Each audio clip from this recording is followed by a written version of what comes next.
Hello there, so I'm Eugene Hoots from Gogol Bordello, that's the name of my band, and you're watching Music Basio. I paid too high a price. Lost innocent world, lost innocent paradise. One song gets you back, I'll never sacrifice. How did I get started in music? Chuck Berry, a person named Mr. Chuck Berry, took me by the hand and walked me into a pathway to rock and roll music. I moved here to the States as a teenager, so I did have my band back in Ukraine, and I did, despite all its doom of possibilities, we still pursued art and music.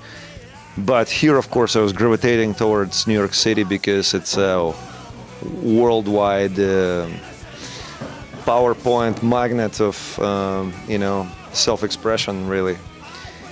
And so I was really drawn to New York City and eventually made my way there. And basically, I must say, it lived up to its expectation tremendously. As radical as maybe or obscure as my ideas seemed at first.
The new record just came out, and the very first record is getting re-released, so the tour is really kind of celebration of those both things.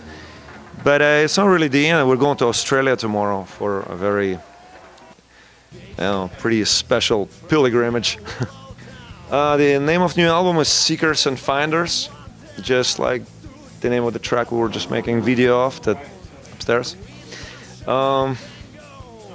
Yeah, song is kind of introverted and extroverted simultaneously, which is kind of the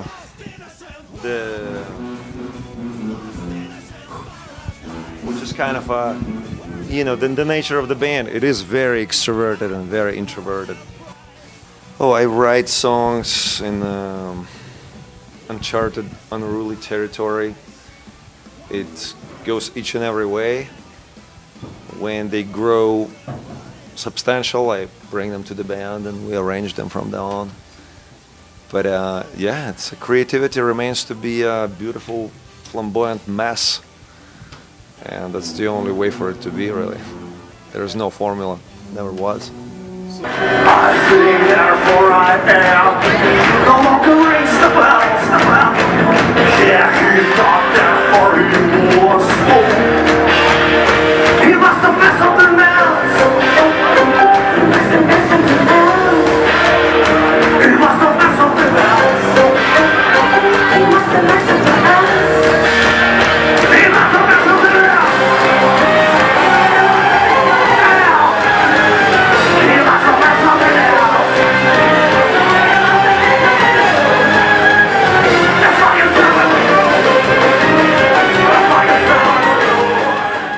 seven. We are pretty set on high energy, yes, that's just who we are. So if you're talking about we used the word typical, it doesn't exist in our vocabulary already, but if you compare it to a typical band show, then we would appear to be going at 11 out of 10 possible, probably.